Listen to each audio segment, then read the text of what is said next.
Welcome everybody to this roundtable on refugees and restoration. We are very happy that you joined on this World Environment Day.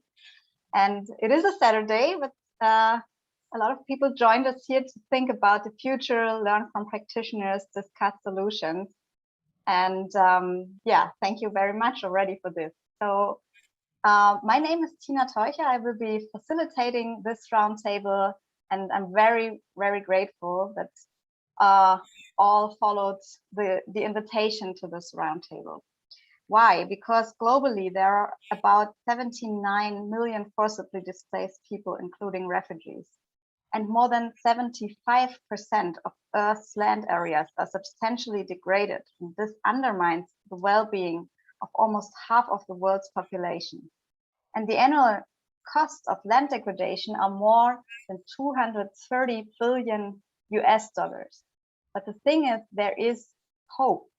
And this is why we're here today. There are solutions, there are examples showing that these global problems can be turned into local solutions. And many regenerative projects worldwide work on the regeneration of land and the healing of people and ecosystems, also together with forcibly displaced people. And today we celebrate the start of the UN Decade on Ecosystem Restoration.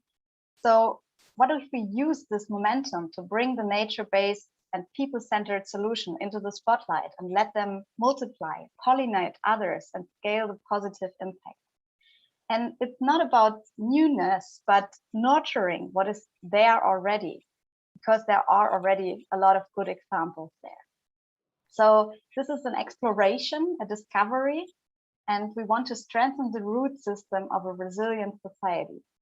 5 hours ago, we had a first roundtable with very inspiring talks and guests that also has been live streamed, and you can watch the recording on YouTube.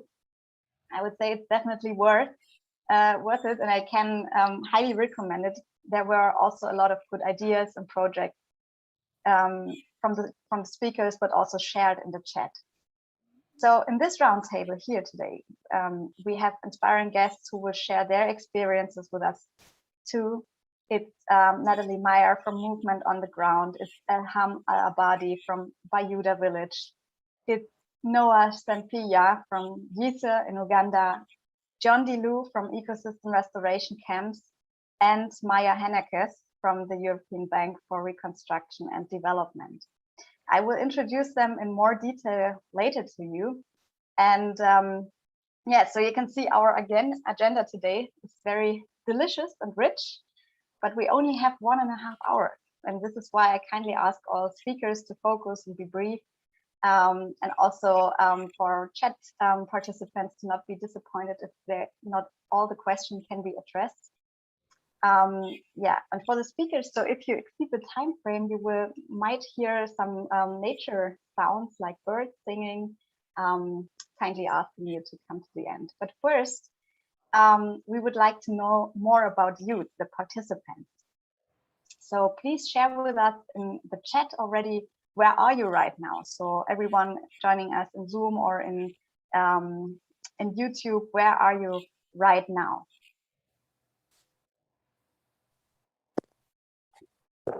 So for example, I can type in here, I'm right now in Munich in Germany. And as we can see, there are other people joining us from Fortaleza in Brazil. Welcome. In Marseille in France, in Washington. Welcome everybody, that's cool to have you all here. Los Angeles. And then there's Cuba. Great. Havana. So with all these multiple perspectives that we want to include today, let us shed some light on this question with the question we invited here to come. And this is the question, what if we transformed refugee camps into regenerative camps?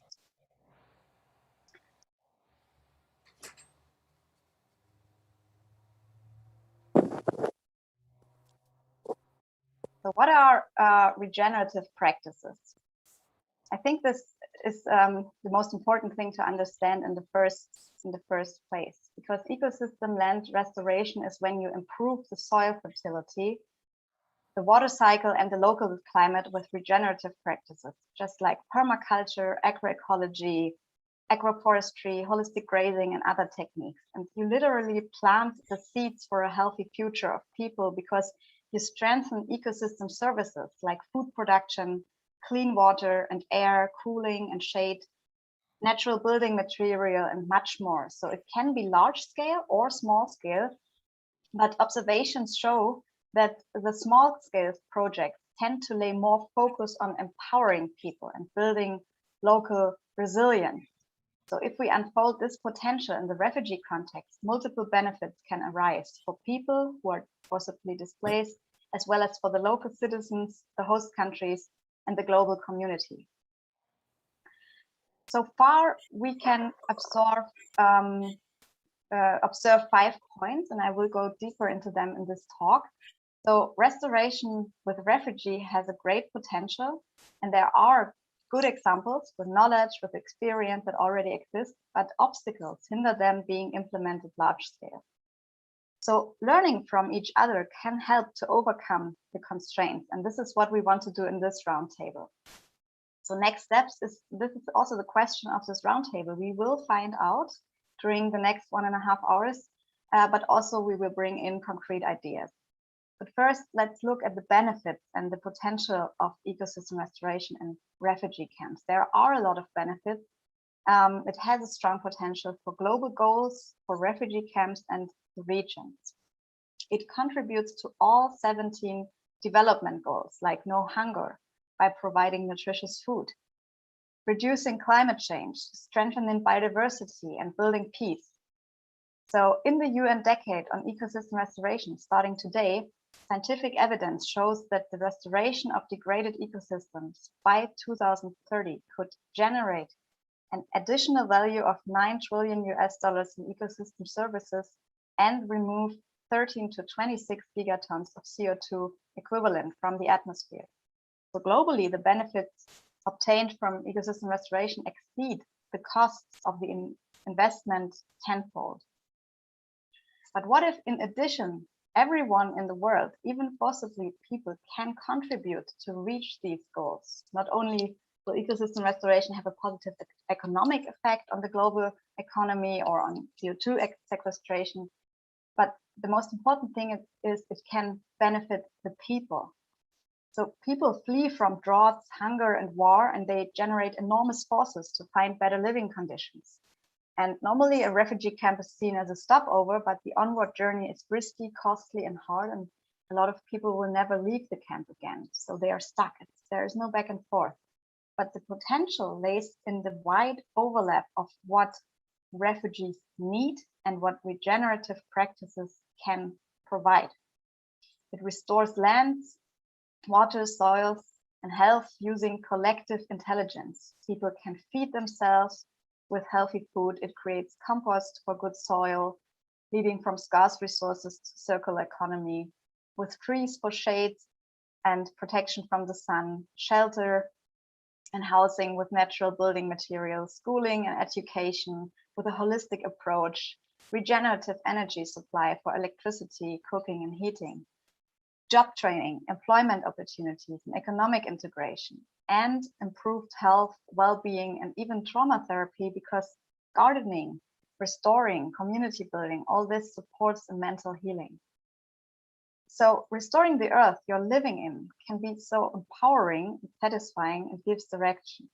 It lets people transform from displaced to well-placed, from dependence to ownership. It can help to retrieve a sense of belonging and regain hope for a brighter and peaceful future. So what if refugee camps become self-sustainable and produce more than they need? This would also benefit the hosting communities and regions.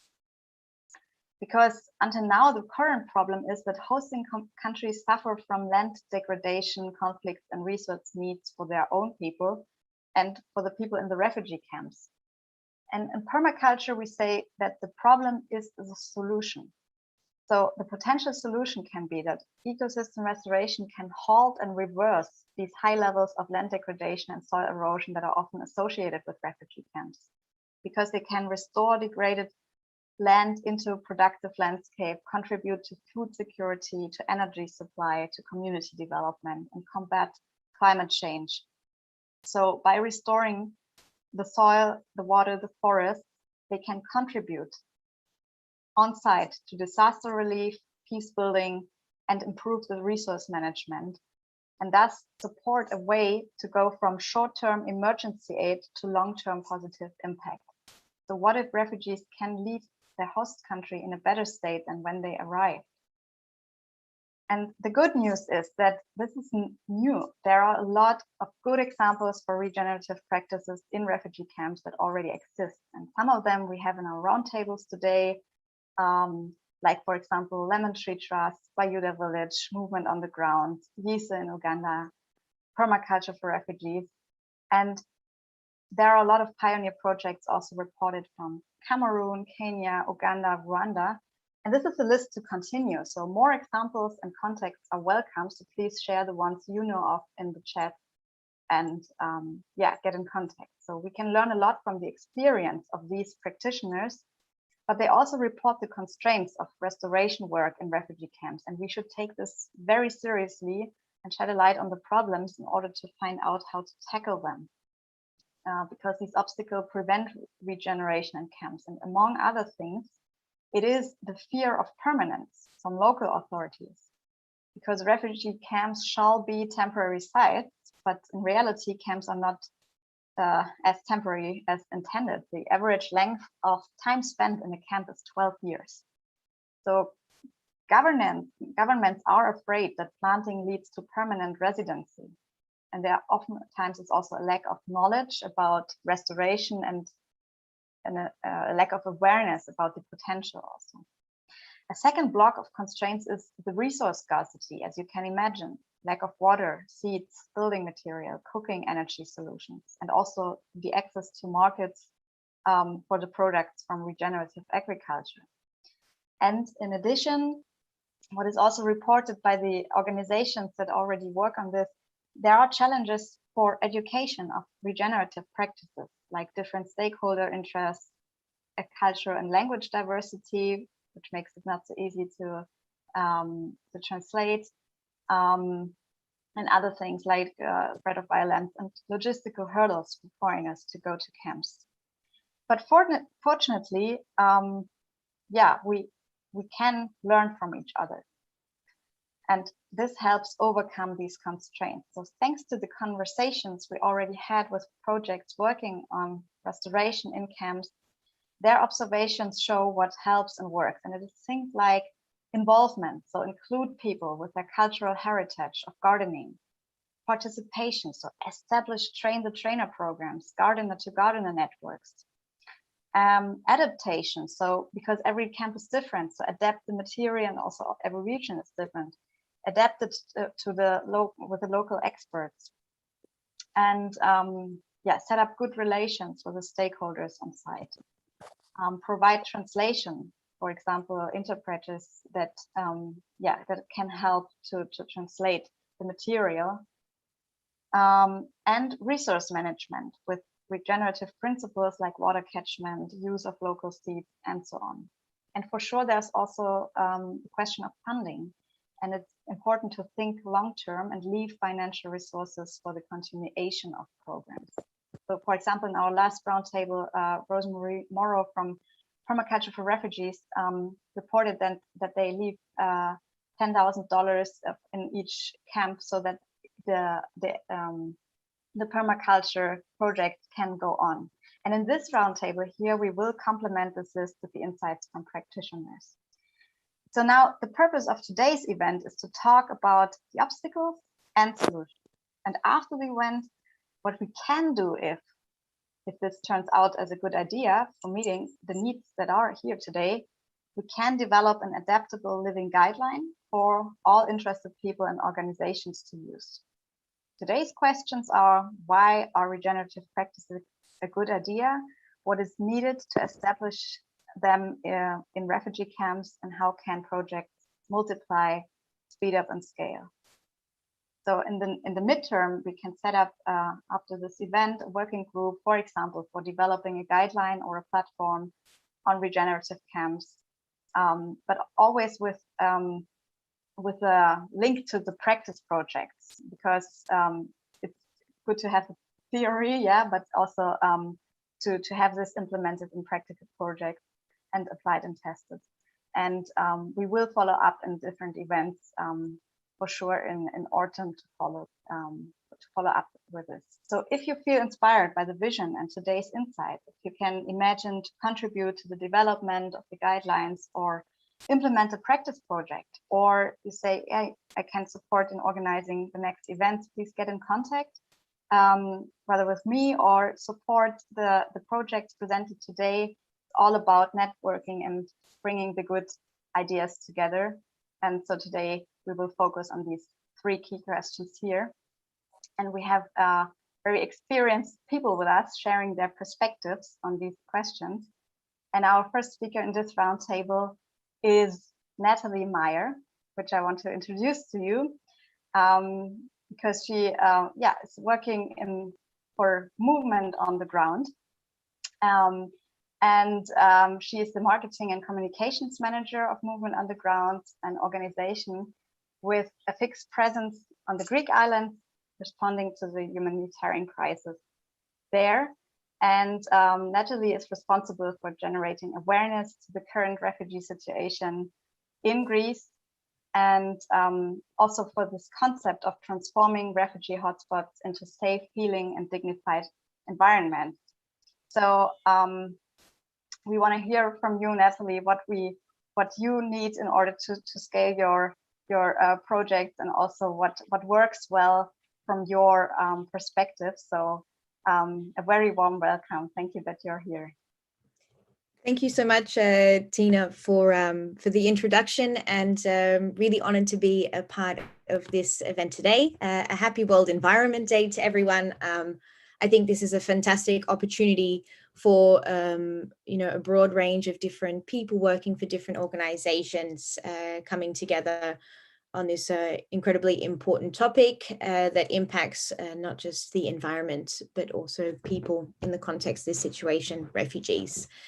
Obviously, for today's conversation, I'm here to address a little bit about what Movement on the Ground as an organization, but also what the refugee situation in Greece calls for in order to multiply and scale up projects related to restoration and regenerative care.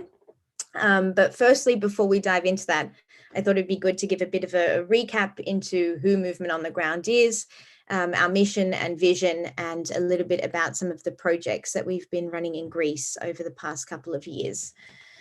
So we are a Dutch organization that was founded back in 2015. We're a small grassroots organization. We believe in being lean and mean. That's really important to us because our key focus is working with and for the communities on the ground, and that includes refugee communities, but also the local host community. So back in 2015, a group of friends from the Netherlands ended up on Lesbos, where they started direct response to the new arrivals coming into the Greek islands, specifically on Lesbos. So we started on the shores, just relieving people with their basic needs when coming from their journey, often from Turkey. And then from there, the work escalated into the starting of a transit camp in the north of the island.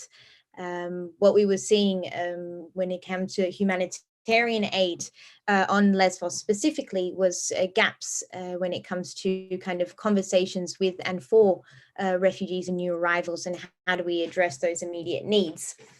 So we started this transit camp with the concept of music festival camping. So it had everything you needed from infrastructure through to, a food truck. But what was a real pinnacle in terms of that formation was the conversations we were having with the community, understanding first and foremost what their most important needs were at that time. And from there, what we now call our camp to campus philosophy was born. And it really kind of ties into the whole concept that's being presented in this roundtable today. So for us, it's the concept of transforming refugee camps into safe, healing, and dignified environments with and for refugees and their host communities. And for us, that's kind of split over 3 different pillars. So that's from infrastructure, programs, and community. And I kind of wanted to detail a few of those in a little bit more detail, and of course go into some of the programs as well that we've been running. So for us, a refugee camp, the design and contingency landscaping should lead to an inclusive, sustainable and protected environment with the prevention for overcrowding. It should, have greater cost efficiency, maximizing the present human capital, leading to greater community outputs. We should have an active community living in a refugee camp that treats its temporary living environment with care and respect. An environment cultivated through trust and inclusion, helping to minimize tensions and reduce violent outbreaks and enhance physical and mental well-being. It should operate with cohesion and respect for the local environment and community. It should be an inclusive place where all stakeholders can openly speak about their needs and their wants. And it should, of course, be a place where refugees are able to develop their skills, education, and personal development before they continue with their asylum procedure. So to get back to the topic a little bit, now that I've covered the camp to campus philosophy, I wanted to really bring in the example that you see behind me, which is actually the olive groves outside of Moria Camp. As probably many of us know, present here today, Moria Camp was destroyed in fires in September last year, but it was one of the key locations in which we worked for about 3 years with and for the community. And when we first stepped into the olive groves, something that we saw was a massive overcrowding of the facility. So a lot of people were living in summer tents outside of the direct facility itself. And the first thing that we noticed was a massive influx of waste in this space. So a lot of people disposing of their rubbish in the direct environment, which was once actually an olive farm belonging to a local Lesbos farmer. And as well, we saw a mass destruction of the olive trees, which were being used for firewood. And so as we started working with this community here, what we realized is that refugees on plight often experience great trauma, great stress, and their fundamental needs are not met. So that's everything from infrastructure, food, water. So once we address these needs, we're able to start getting them to think about how they care for their local environment. So it was in this space that we were able to start implementing a waste management program. So that was educating the local community and actually using refugees for their skills to be able to start thinking about the waste in which they were disposing of and how to do this in a more safe practice, but also using the environment as a healing space. So using the trees for shading rather than cutting them down. So by implementing an electricity grid, we were able to do that. I hear some noises, I think, Tina. Does that mean my time is already running out? I think I probably am speaking for a little bit long, but to recap, I guess, a lot of the programs that we implement are very much based around restoration of the land, thinking about energy, such as solar in one of the camps in which we've worked in. And I guess in order to scale this up, what we really need to see is more attention for the positive impact that this has on the mental health and well-being of residents, the local host community. And in order to make this happen, we need to see, I guess, a political willingness on a European level, but also from different stakeholders working in the camps as well. I didn't get to go into the nitty-gritty, but I'm sure a lot of the other speakers will get to do that as well throughout the conversation, and more questions will pop up too. So thank you, Natalie. Yeah, it's a great work you're doing, and I'm really inviting the people also in the chat we have people here from Spain, Jordan, US, Germany, Somalia, Netherlands, Kenya, to ask questions to our speakers that we can answer like in the very short Q&A after the talks or in the discussion round afterwards. So what would you say is one of the biggest obstacles for you right now to, I mean, for example, COVID, I guess it's not easy to handle this also. Can you say something about this? I think COVID has been an ongoing challenge, but definitely on a health front. I guess a challenge that we've seen is a shifting paradigm when it comes to migration reception on the European borders. So the olive groves no longer exist. Karatepe camp, which was a camp for the most vulnerable, no longer exists. And these were spaces where we had a little bit more autonomy as an organization, but also a willingness with the stakeholders that we were working with. Now, as we're working more directly inside refugee camps, it means that there's a lot more dialogue that needs to be had with stakeholders. We need to have a willingness from camp management in order to implement programs. And I think it's constantly being able to demonstrate the impact of restorative programs, both on the environment, but also on the refugee community. And that's something that you need to showcase. So I guess having those challenging dialogues, being able to prove the impact of your work, and ensure that there's both economic and also human resources in order to bring these programs to life, kind of stand as the biggest challenges now that we face. And while we see them as maybe challenges, maybe it's better to address them as obstacles, because we really believe as an organization is if we can demonstrate that impact, and we can really kind of motivate and encourage both the refugee community, which is what we often see as a real willingness, because they want to, use their skills, their resources, their talents. They want to be engaged and not just sitting around waiting. Yes. And if we can really demonstrate that to camp management, other organizations, that's how we can enable these programs to kind of grow and flourish, and we can see them on a wider scale versus a small community garden. We'd love to see that on a bigger scale as well.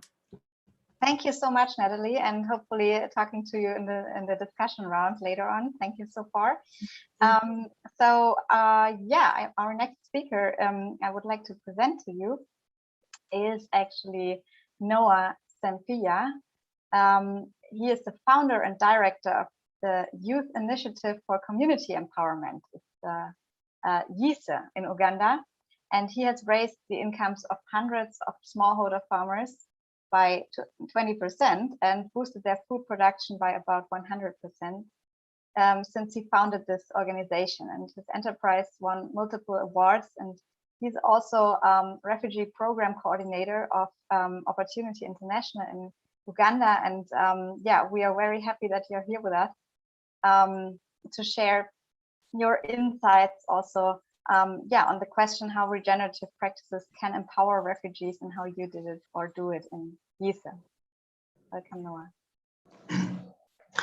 All right, thank you so much, Tina, for that great introduction. I'm so grateful to be here this evening, probably morning for most of you, to share our experiences as YICE Uganda. Just a brief context into the Ugandan refugee situation. So Uganda is home to over 1.4 million refugees, and these come mainly from our neighboring East African countries, and they are located in across the country in over 11 settlements. And these refugees have been here. Most of these have been here for over 5 or 10 years, I think, as Tina presented earlier on. Now, probably unlike the other governments that I've read, Uganda has a slightly better refugee policy that provides a small piece of land to the refugees so they are able to do a bit of farming. Now, a piece of land is really very, very small. And for context, it can measure around 50 by 100 feet. So they have to farm on that land, and they have to do, set up a small structure in form of a small building for their households. Now, lots of organizations, as we know, are providing support. For example, the food program is providing food and cash support to refugees in Uganda. The only sad news is that because of funding, WFP has cut their food rations and cash payments in Uganda, I think since 2019, to now around 60%. So what this means is that many refugees in Uganda are having issues with getting enough food, and more so enough nutritious food to feed their households. Now, these are some of the opportunities that YICE Uganda, as a community grassroots organization that implements practical regenerative farming activities, look at exploring and supporting. So YICE basically, our intervention is aimed at promoting food security, regenerating the biodiversity, and achieving climate change adaptations while creating or improving incomes for the smallholder farmers that we are working with, especially refugees in Uganda. And we do this through a number of interventions. One thing we have learned is that PermaCulture and regeneration requires, just like Tina presented, requires for one to look at several interventions, looking at different intervention areas. One of which we do is we train farmers in regenerative farming, like the refugees who have these small pieces of land. They have produced food on them, but they have been depleted because they have farmed on them for over 5 years and the government won't add them any land. So we look for ways of helping them rejuvenate this land through introducing permaculture design farming, through helping them to learn how to make organic fertilizers, and we promote water harvesting, and we recently innovated a small water harvesting kit, which I think is really helping them adapt to climate change. So, but also one important thing that we do is organizing them so that they are kind of organized into small groups, and in these small groups we also advise them to start savings to be able, to be resilient, to manage any shocks that will come up. And an example I can give is one of the groups that we worked with. Somehow they used their savings during the COVID pandemic, when the period when the country was on total lockdown. They were using their savings to buy food, to survive, and their gardens were also there to support them. We are currently considering scaling our work, and because we think we are really doing great, we have been able to improve incomes, ensure food security. But the most important thing is because most of our interventions are looking at promoting vegetable farming, we've been able to improve nutrition for the young kids in the households. When refugees are given cash, normally household heads, men, they would go and use the money to buy beer or alcohol, and they won't buy nutritious food for their children, which saw numbers of malnourished children increasing in refugee settlements in Uganda. Our intervention is trying to promote that, but in a way that is regenerative. So yes, I can hear the time there, but we are scaling, and our target for the next 5 years is to reach at least 3,000 refugee households. And of course, we have put together a strategic plan to achieve this. And we are looking at raising over 100,000 USD for us to be able to get to, that household. To reach those households. But we are also continuing to learn and looking for networks that we could share experiences with, that can, guide us here and there. And we hope this is a very, very great platform for me to start from. Thank you so much, and I'm happy to answer any questions that you may have. Thank you so much. This is was a very dense insight from you, Noah. Thank you very much. And it's so interesting that you also said, or as far as I understood, that you're also involving youth, or especially in youth projects. So what is your experience with this? Why is it so important to also include young people? Thank you so much, Tina. So basically, across the group, I would say the feeling has been that agriculture or farming is not meant for the young people. And I think I attended one of the conferences in Ghana where there was a theme that we should make agriculture sexy or look sexy for the young people so that they can follow it. So basically the feeling is that the youth can't participate in agriculture activities. But what we've learned with time is it's just a matter of mindset change. And one thing I should say is that it has not been an easy kind of road ride for us to getting the impact and the groups together to having to adopt these skills.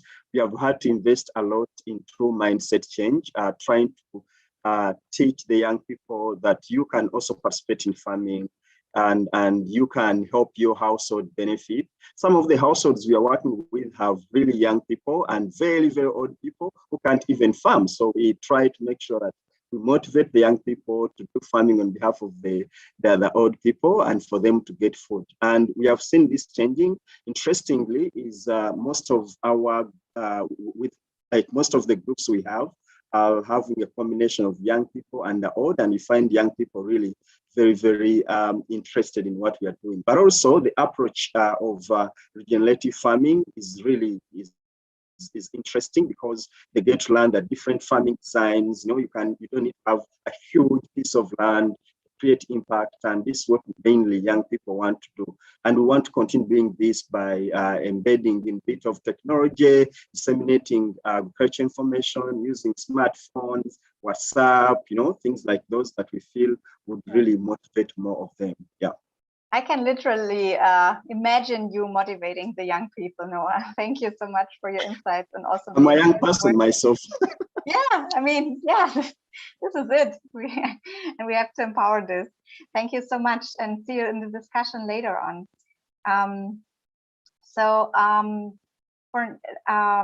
We are going on in the round, and there's our next speaker who is from Jordan, and it is Alham Al-Abadi. From Bayuda village. She is a Jordanian environmental pioneer and entrepreneur in permaculture, in farming and livestock production. And she's committed to provide innovative solutions to the local community. She promotes ecosystem restoration techniques in agriculture. And her cooperative gave birth to 4 other cooperatives serving 20 villages, and also working with locals and with people coming from other countries. So yeah, I have to find out where you are right now. Alham, she's re-entering. Seems there's an internet connection problem, so hopefully we can see her in a second. So is she with us now? Alham, can you hear us?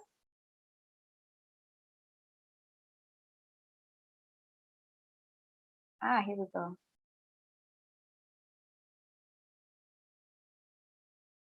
So Alham, we're very to have you here, and it would be great if you can share your insights from the work at with locals and refugees in Jordan. So what, from your perspective, is needed to have more of these wonderful projects like yours? Happy Environmental Day, everybody. Thank you for having me in this meeting and this gathering. I enjoyed the day. Knowledgeable people from all over the world. I learned a lot. I met very interesting people. Listen to you. So it's my honor to share my perspective and my humble experience in comparison to yours. And it was very interesting today that I was discussing with some of my friends, and they told me, Alham, you should notice one point that to the UN, it's a message to the UN that in the day the world is celebrating the environment. It's also to us as Arab, we are facing the last occupation in the world. It's the same date, the same time, the same. So even some calls are asking to change the date of celebrating the Environmental Day worldwide. So I should send this message to you all.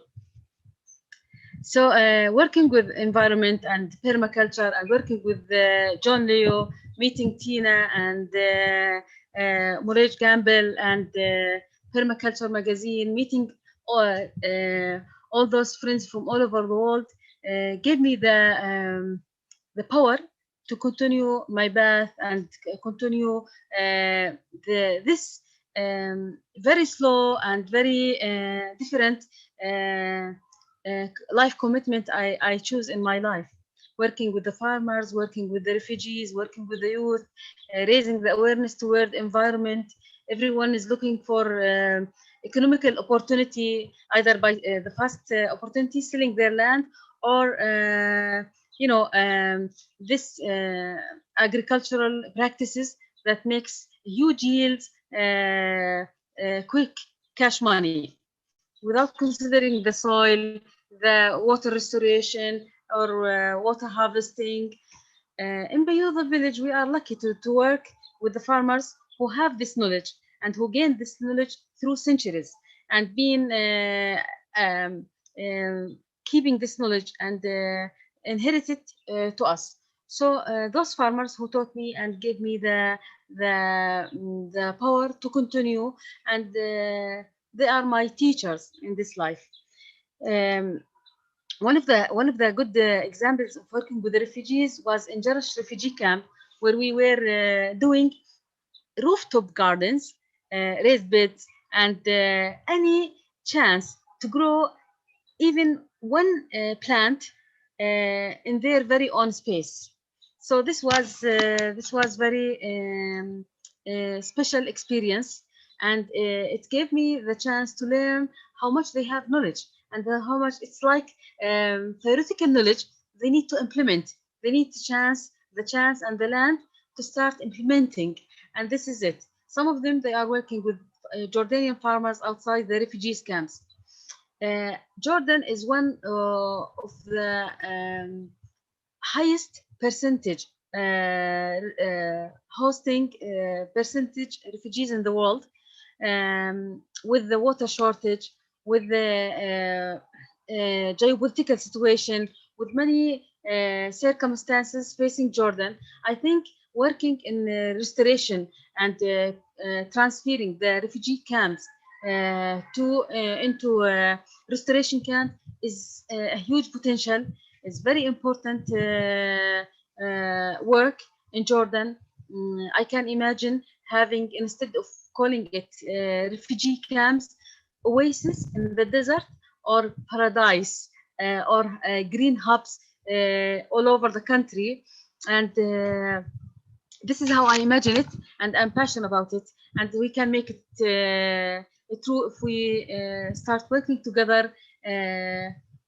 We have a very good experience with John Leo, where we in 2014 started something called Bayuda Declaration. That John invited the friends from all over the world. We gathered under the oak tree in Bayuda village, and agreed together that we will work together to regreen and to restore Mother Earth, and work together. I work with my community here in Bayuda with Al-Balqa Innovation Institute to grow more trees, so farmers won't need to go to access to the trees in the forests and cut trees or degrade the natural habitat. So we work together to have more trees, to have in the gardens more fruit trees for the families, which we called it Hakurt Bayuda.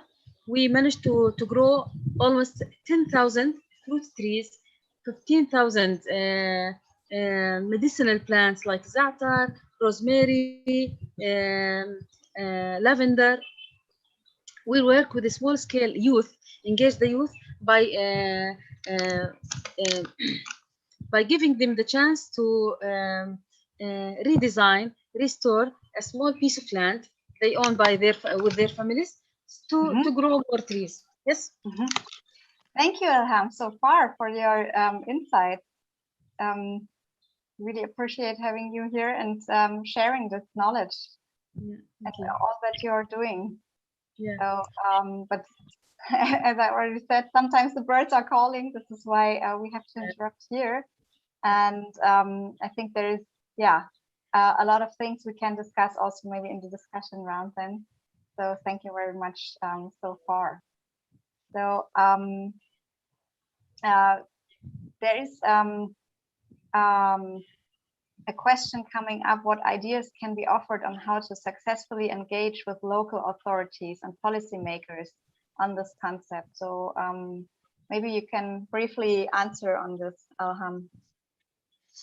Yeah, I think with the local authorities we are discussing, in Monday I'll have a meeting with the scientific arm of the Ministry of Agriculture to discuss the restoration camps with them. So implementing permaculture, working and having one model, and we are discussing to start 2 forests now. So we are doing the landscape, working together in how to make this as a pilot, and raising the awareness of the community that we need to work together as refugee camps and local community in the villages. So it takes time. Once we start the first model, it will be easy. It's always the beginning is very difficult. Okay, thank you so much. Right now we are going to a very short comfort break, so you can time to stretch your legs or grab a cup of tea or quickly go to the restroom, or you enjoy our short song that we want to share with you, that one of the guests that came to our previous roundtable shared with us, which is PermaCulture East Africa. Thank you very much for sharing this with us, and I would like to try it out so if we can see and hear for especially how PermaCulture can sound like. Let's see.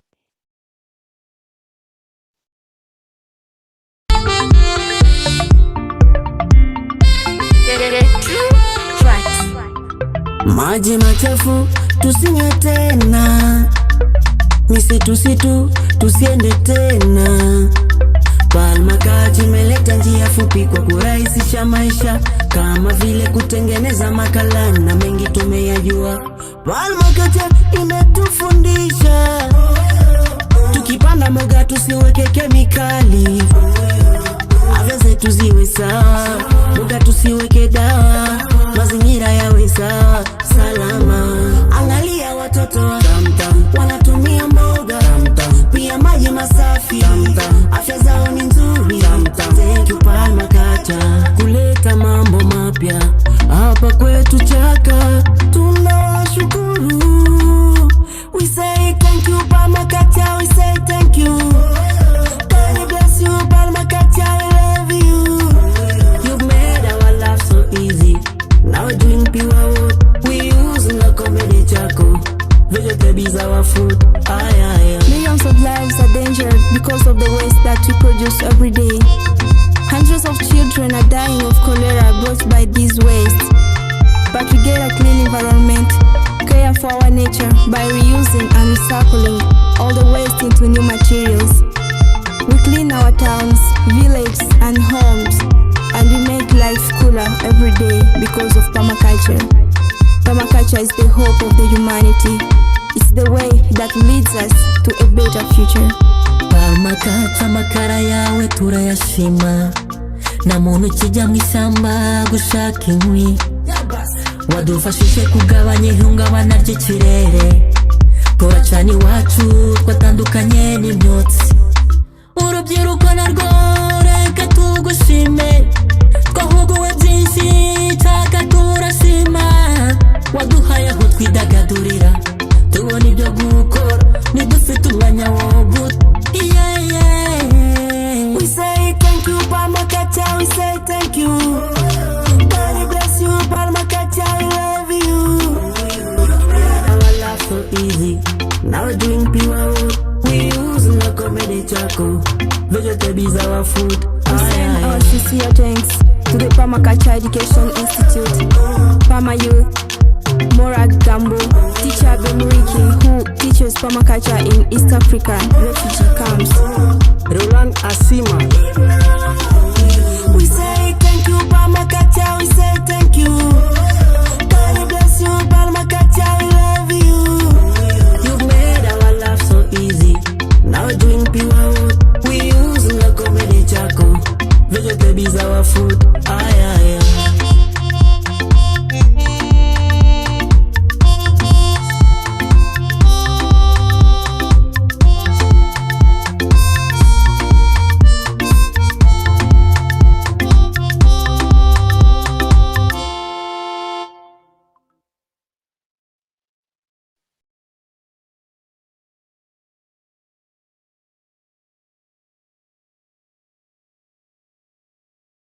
How nice that you shared this with us. Thank you so much. And yeah, also thank you to Wegesa who translated this for us.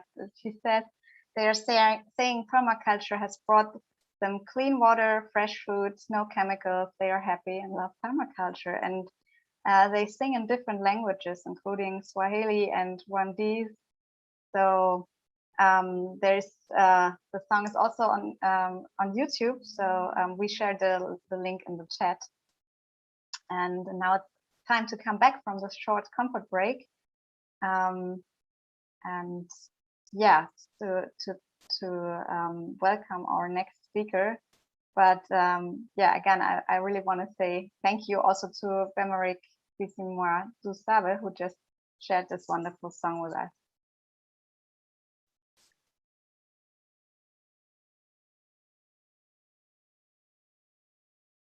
Really beautiful. So I now have the honor to announce our next speaker, who is John DeLu, an internationally known environmental documentary filmmaker, ecologist, and well known for his award-winning ecological documentaries like Green Gold and Hope in a Changing Climate. And in 2017, John founded the Ecosystem Restoration Camps Foundation, a global movement of people creating an abundant earth through ecosystem restoration and sustainable livelihoods. And he has been to all over the world. Right now, he's in Los Angeles and will share his perspective on our topic today and the question, how can knowledge, education, and media help people all over the world to get in their power and to pollinate each other with restoration projects. So welcome, John. Happy to have you here. I hand it over to you. Thank you. Thank you so much, Tina, and everyone here. It's wonderful to see Alham. We have really enjoyed going to Jordan and seeing what that is, and hearing all the other people who are presenting. Thank you. So, communications. Well, I think it's the evolutionary trait that human beings have that sort of separate us from other types of life forms. And we can transmit knowledge over time and even beyond our own lifetimes. And so we accumulate knowledge.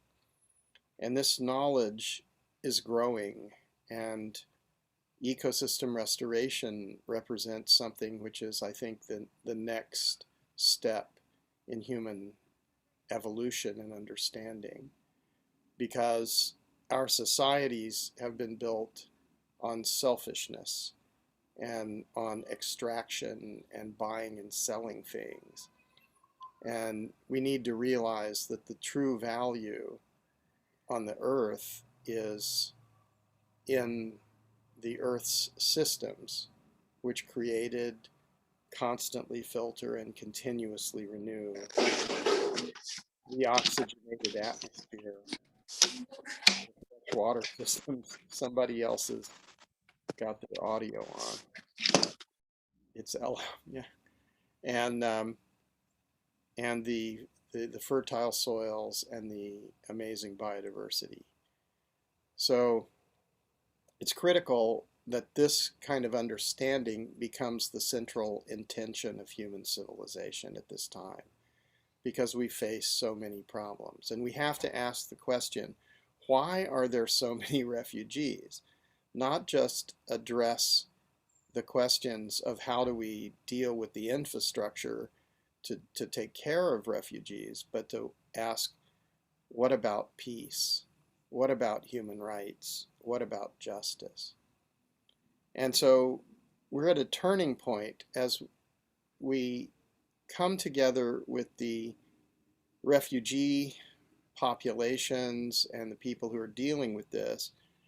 We have a huge opportunity to grow the knowledge and wisdom that is understood about how we deal with ecosystems and how we deal with the infrastructure and work together with the people who are refugees.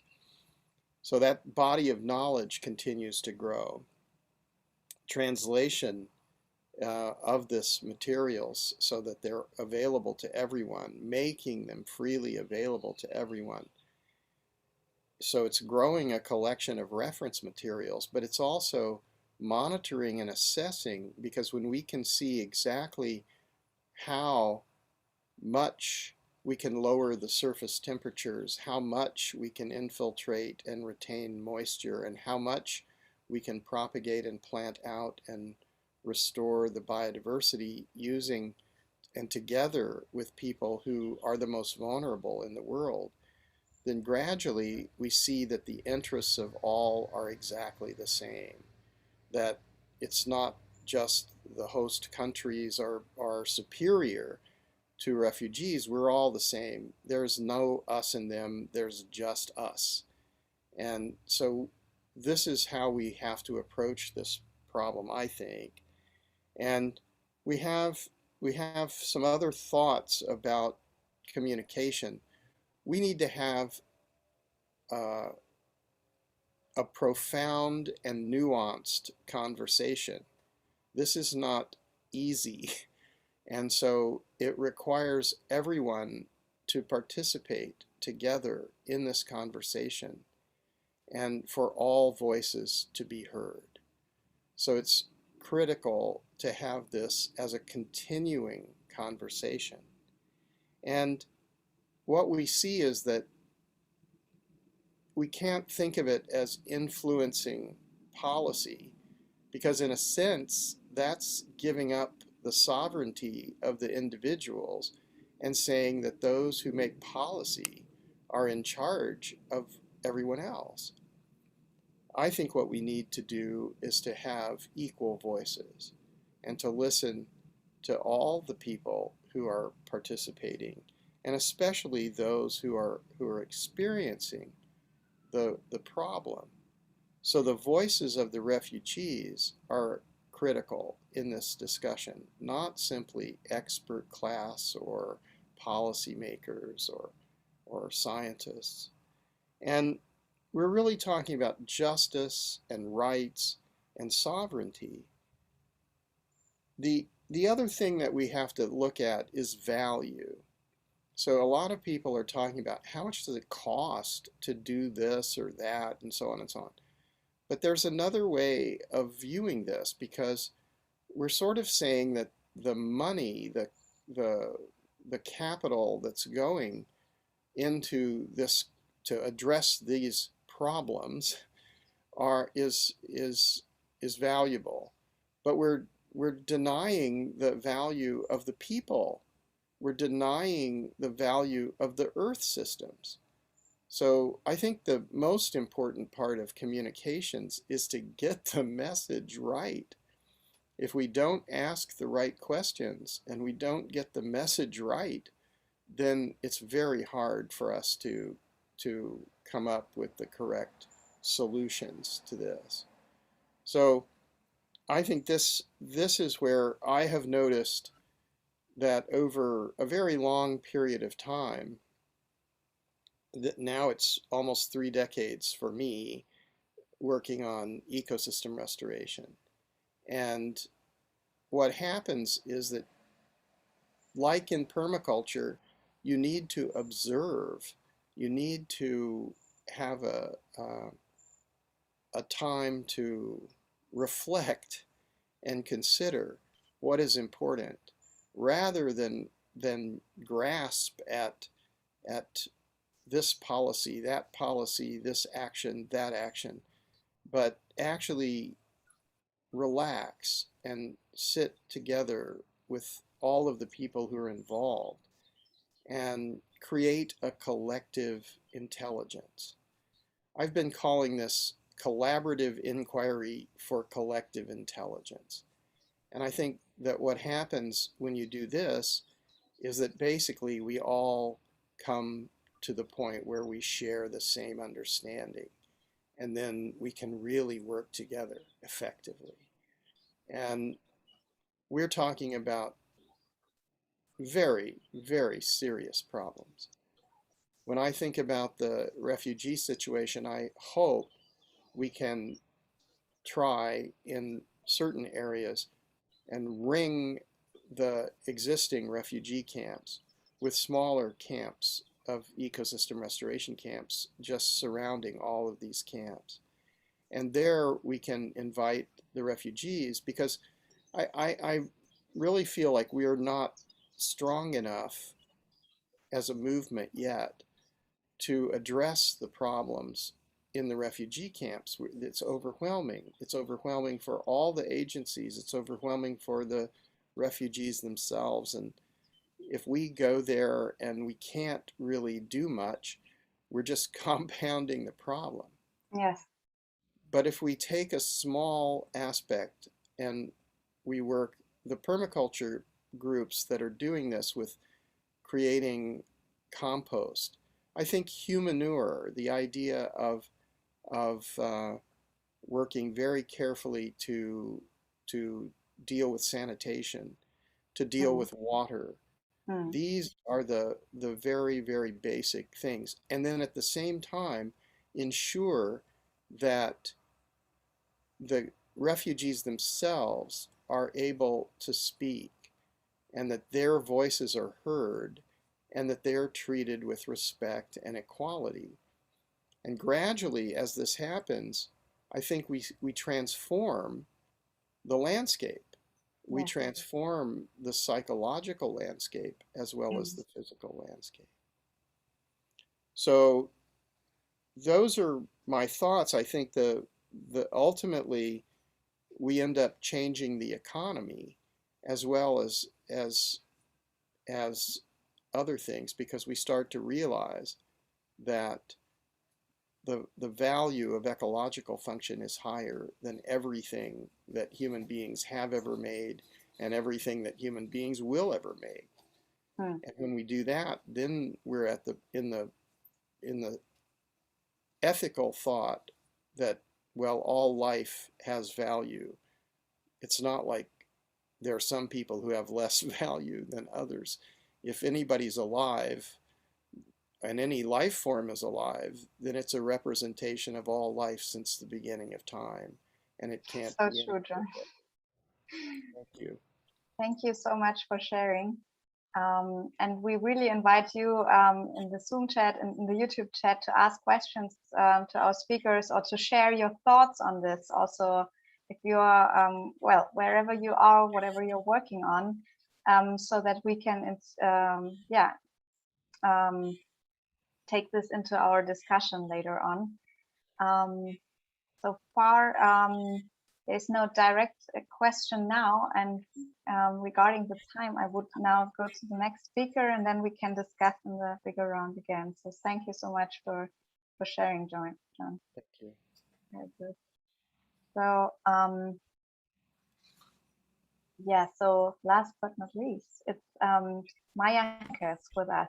She's a sustainable finance expert at the European Bank for Reconstruction and Development, and also responsible for the ESG subject there. She is has over 15 years of experience, leads the ESG work of this bank with financial institutions, private equity funds, and she designs and supervises environmental and social risk management and safeguard frameworks for a portfolio of 3.3 billion euros in new approvals per year. So she gives us insights in the way impact funders choose projects to support. And what we've just heard is not about policymakers and money, but on the other hand, oftentimes this can help a lot. So welcome, Meyer. We are very happy to have you here to share your perspective on this, and also maybe your feedback on what you've heard so far. Yeah, hi Tina, thanks very much for having me. I feel a little bit like the odd one out because I don't work full-time like you all do on the issues of refugees and camps. So I've learned a lot, and I'm very grateful for the insights that I've heard so far. So yeah, as you've mentioned, I work for a large investor. However, I'm an environmental and social specialist. So I've always tried to put, as far as I can push it, the environmental and the social perspective into money. And I think very broadly, the good news is, I would say, that's my personal perspective, there is enough funding out there. So I don't think we have a lack of financial resources necessarily. And of course, environmentally and socially impactful investing has become something of a trend in the past few years. So I think there are a lot of dots we can connect, and a lot of resources, hopefully, that or ideas even, maybe first the ideas and then the resources that we could tap into. And of course, this specific question really, to me, is very fascinating and highly, highly relevant, because it brings the social perspective and the human perspective together with the environmental perspective. And I think, given the backdrop of the experience that we've all had collectively over last year with the pandemic, it's just becoming even more pressing and even more timely to find solutions for that. So I'm also probably a little bit here to provide a reality check why, unfortunately, finance isn't flowing as easily and as fast as we would all wish it to happen. I think the problem is, for investors, we always look for projects that we call bankable. That means that, you know, imagine the random finance officer or loan officer. They need to be able to plug the information into a financial model. They need to understand the business.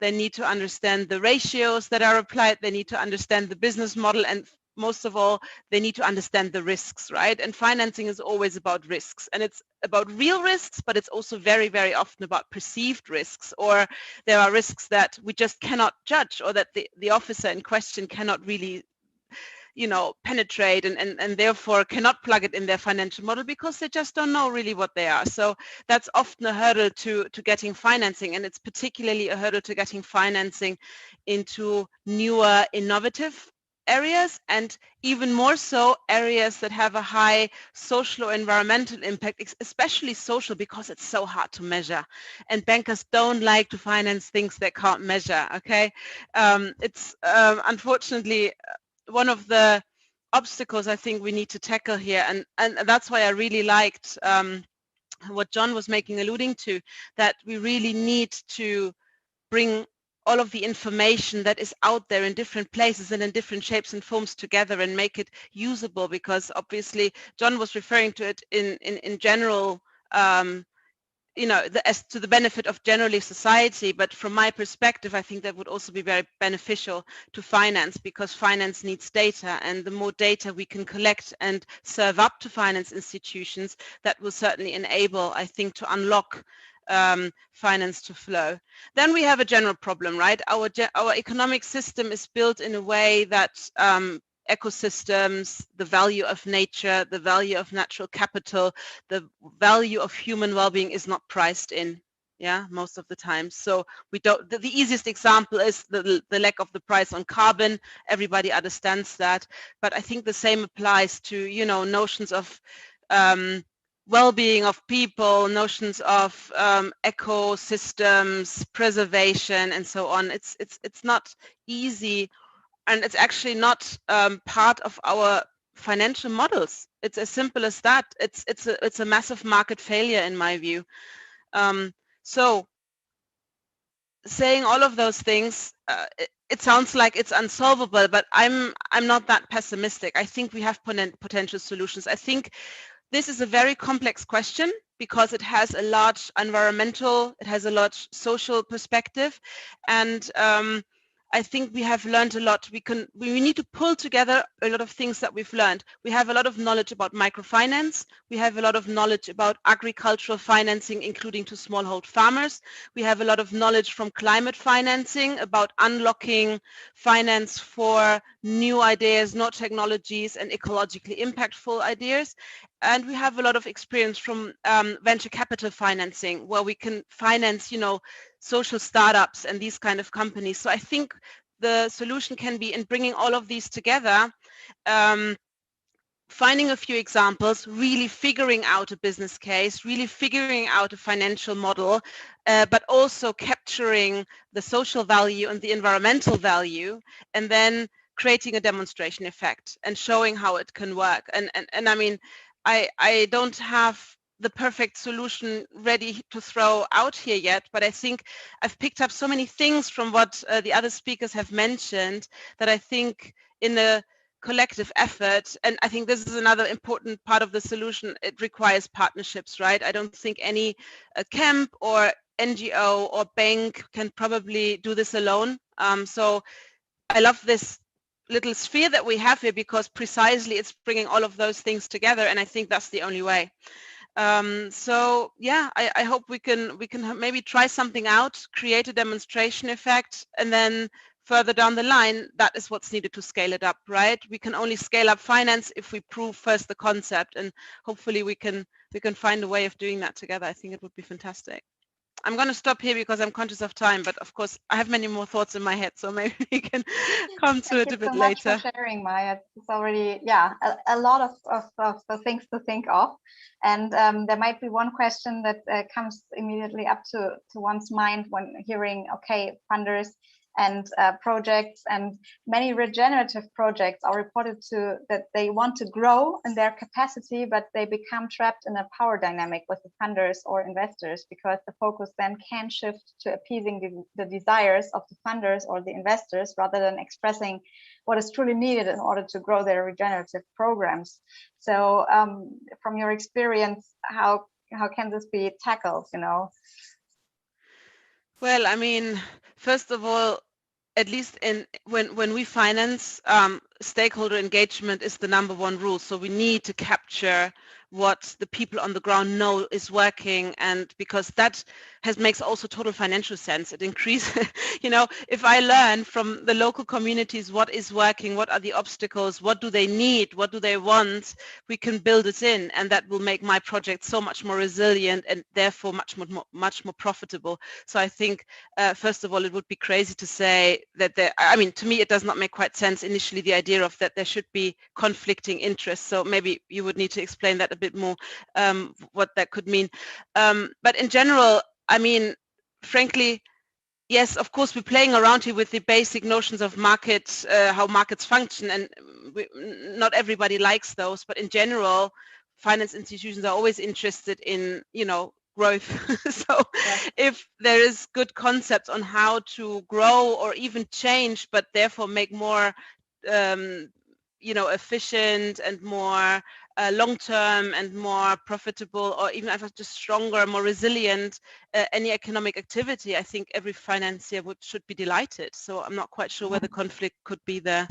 Yeah, sometimes you apply for funding, for example, but the funding is not exactly what you're doing, but you're trying to, for example, the target group.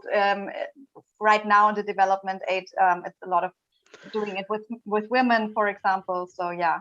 Yeah, okay, but this is the general problem of finance givers. Yes. Disconnect sometimes from the needs on the ground. So I think this is probably general an issue for development financing that we could look at almost separately. But yeah, I know what you mean. So I want to invite all of our speakers from before to join in the conversation and discussion, and we can only on the surface touch for and get a lot of joy for the next event, actually. But there were some questions from our audience in the chat, and maybe there is one that can be answered, for example, by Alham or also by Noah, but I can't see Noah right now. I think maybe we lost him. If you can hear us, Noah, just tell me. There was this question about who is the right person to talk to in camps, or is it the settlement planner? And there was also some answers in the chat also already. For example, from Bemarik saying the person who should talk to the camp manager is one who works and stays in the camp only. If it is an international organization, it should be given permission by the Commissioner of Refugees from the Ministry of Disaster Management and Preparedness. So oftentimes it's a question, so which stakeholders do we have to address? And maybe Natalie, you also have from movement on the ground experience with this. Yeah, I think it's really interesting in the context, at least in the camps in which we're working. Obviously, we have a concentration of specific coordinators that all have different functions and oversee different programs. So often when it comes to the implementation of a new project, or we're looking to get further attention or approvals in order to expand an existing project, for example. So something we're looking into doing now in the new camp on Lesbos is we've started a small community garden. How do we then expand that to further greening across the space? So it requires in us to put a full proposal together. What does that budget look like? What does that manpower look like? How will it be implemented? How will it impact the space? What we often see is working groups with other organizations that have permissions to work in the camps. So smaller grassroots NGOs, some projects often touch points with UNHCR, but it's often our campus representative. So our head coordinator from the location in which we're situated, in this case, Lesbos, that will have then direct conversations with camp management or the camp manager themselves, providing that proposal. And what we see as well is that can sometimes go all the way up to the Ministry of Migration in Greece, depending on the scale of that project. So there's different touch points and different stakeholders.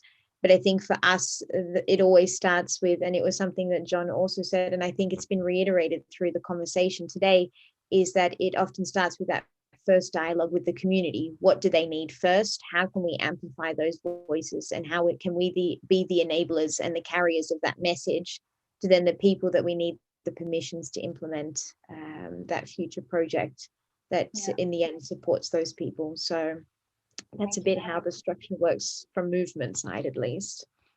Yes.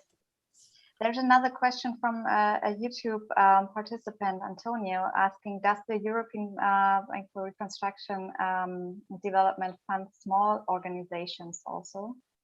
Is the question for you, Meyer?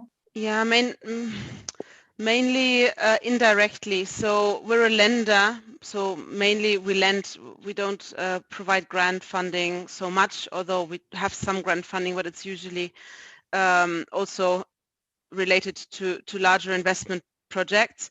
What we do a lot is what we call intermediated financing. So we may, for example, lend to a local bank in Jordan, and the local bank in Jordan may set up a facility for smallholder farmers, and we will then work out the general conditions. So who's eligible for those type of loans, but it would always then go through the local bank actually doing the individual lending.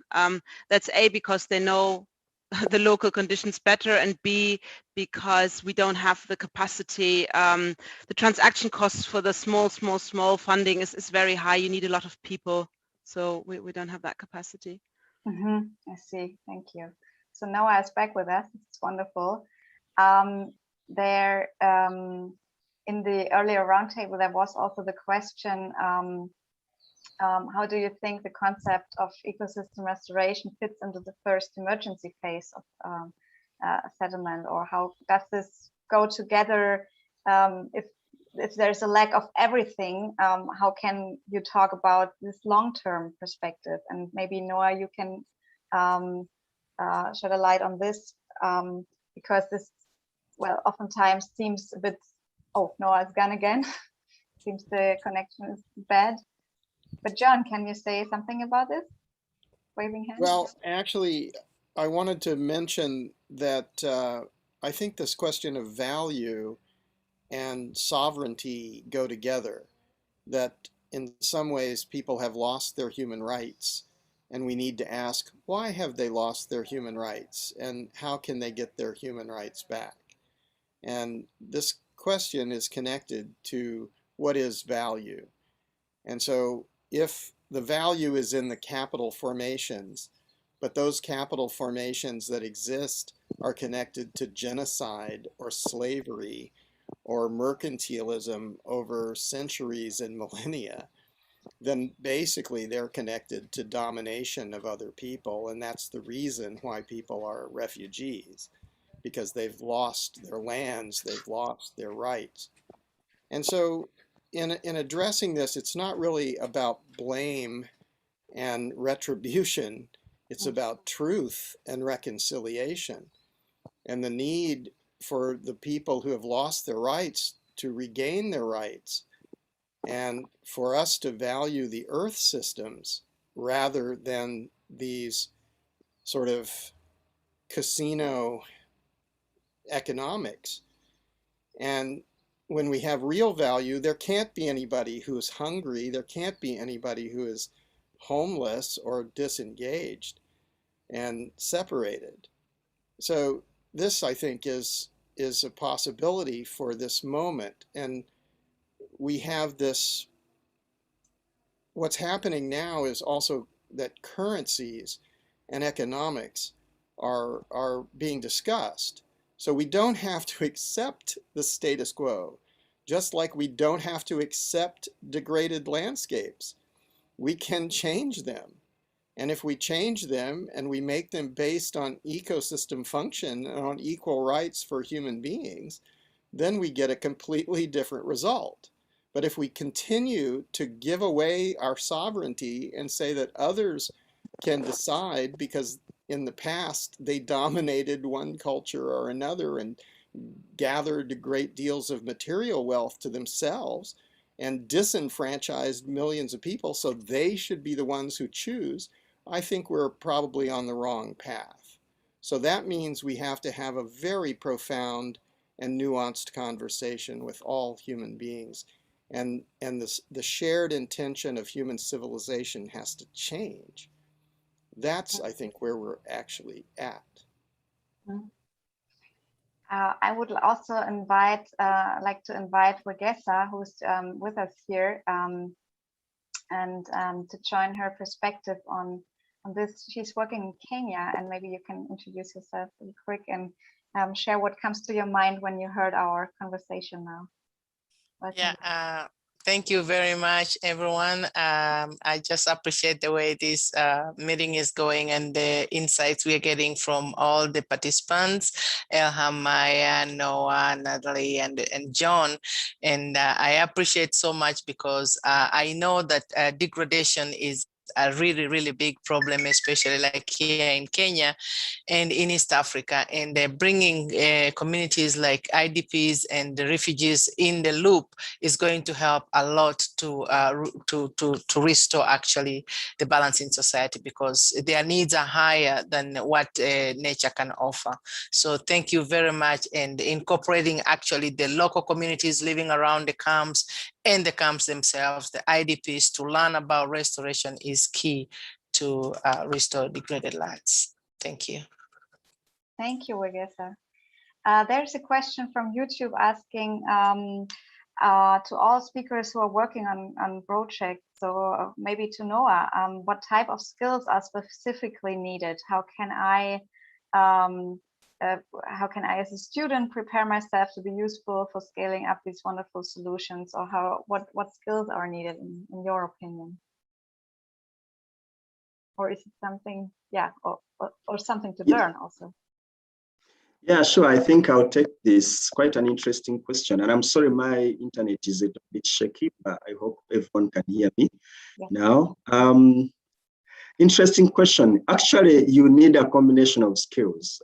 That's what I would say. You need both the practical, hands-on, as well as the soft skills. And I think for the hands-on skills, those we can learn from school, they are very easy. You can learn how to set up a garden and stuff like that. But experience working with refugees has taught me that you need more of the soft skills. You need to learn to be a very good communicator. You need to learn to be a very good problem solver. They always ask hard questions. But we also end up working as counselors And I think one speaker talked a lot about mental health, because considering the backgrounds of the refugees, what they have gone through to get where they are, the future they are looking at, they have gone through a lot. So while you are preparing to work with them, you've got to learn to be able to, to talk to them, share experiences with them, counsel them, wherever it's possible. But also another important thing, which is not basically a skill, is the ability not to cause any harm onto them. And in my organization, we have strongly worked on safeguarding, trying to make sure that we respect everyone we are working with. We've taken through the stuff on safeguarding and how important that is. But basically, you've got to, refrain, good communicator, good negotiator, problem solving skills. You've should be able to, address their bit of mental health issues, and also being empathetic, because that's another important thing. Yeah. That's a lot of things. Thank you, Noah, for sharing. Alham, do you think there's something to add on this list? Because you are also an entrepreneur working on so many things. What skills are needed? Can you speak more into the microphone, because I have trouble to understand you? I think adding to what Noah listed, also I speak in language. Now it's getting better. Good. Yes, perfect. Okay, great. And I was saying language as a student to work. I can imagine he or she will work as a volunteer, working with the youngsters or with the youth in the camp, starting a friendship or getting closer to them. So I always consider language is a safety, a safety preparation. You need to learn or gain some language to protect yourself and to be able to deal with situations. Because sorry for saying this, and maybe Noah agree with me. People in the refugee camps, they suffered, they survived, so they have nothing behind them to worry about. We only give them hope to start loving the life the way we are doing it, to give them a new perception how they will dream for their future, what they want. So as a life skill, they don't trust easily. If they trust, it's a friendship, a lifelong friendship. So you need to be prepared not to do mistakes, again their trust relationship. At the beginning, be careful. It's a life survival skills, let's say. Yes. Because they know how to survive. Their social intelligence is amazing. Those people, adventurous people who like to go to the refugee camps and become to me, this is my personal experience, why I enjoy working with the refugees, because they give me the chance to examine the very deep, dark corners of myself, my fears, how to express myself, how to be honest with myself, how to get rid of any racism, as a Jordanian Bedouin living in my country, sharing everything, the water, the land, everything with the people who came to Jordan. So I'm getting rid of all of this. I become a wiser woman. I became a human. So all of this, every day I learn. Every day I recover from something. Every day I become a better Alham. Wow. So this is not easy. Yes, it is. What a beautiful conclusion, Alham. Thank you so much for sharing this. And yeah, we could not end this discussion better than with, let us each become a better Alham, a better Tina, and better Meyer and Natalie and everything. Just by getting in dialogue with people and really starting to listen also. So please let me wrap it up in a short way. because the next session is already on the run. It's Beyond Trees here on the Ecosystem Restoration YouTube channel. So, okay, so to wrap it up, we've learned a lot today. And it seems that transforming camps and the experience of camps in a regenerative way can really help to regain hope and to regain dignity, joy, peace, and confidence, and connectedness, so that we transform from being alone and going this journey alone to have a sense of all one, and creating soil for the peace and for the healing. So regenerative practices can build this bridge and to create places to empower generations to start a better life, to have a place to unfold also the good potential that is also in this room. So thank you also to all our virtual guests here on YouTube and Zoom. So what are the next steps? So you can register if you haven't done it so far, to be kept in the loop about the next events, about the next steps. So we will share this link in the chat.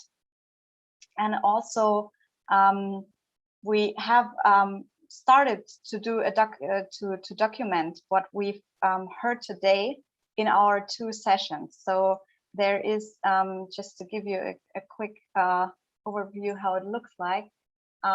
This is the whiteboard we created with some of the most interesting, or some of the points that our speakers made.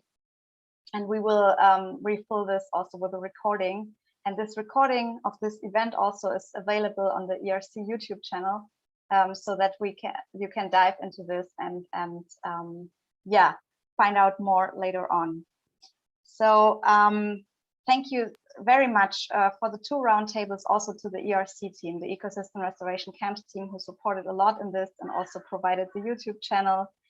Thank you to our speakers for your time and dedication, even on this holy Saturday, World Environment Day, and thank you for all the participants for your contribution.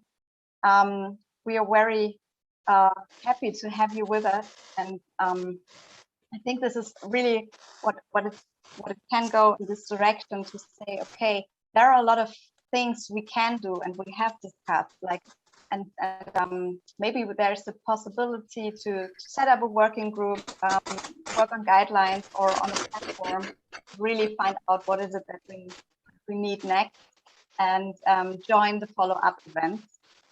So yeah, again, thank you all for being with us here, and yeah, the Environment Day. Bye. Bye-bye. Thank you. Thank you so much. Thank you. Bye. Bye. Bye. Thank you, Tina, for what you've done. It's Bye. wonderful. Thank you so much for your It's my dedication. pleasure. It's wonderful to have you all here. Thank you.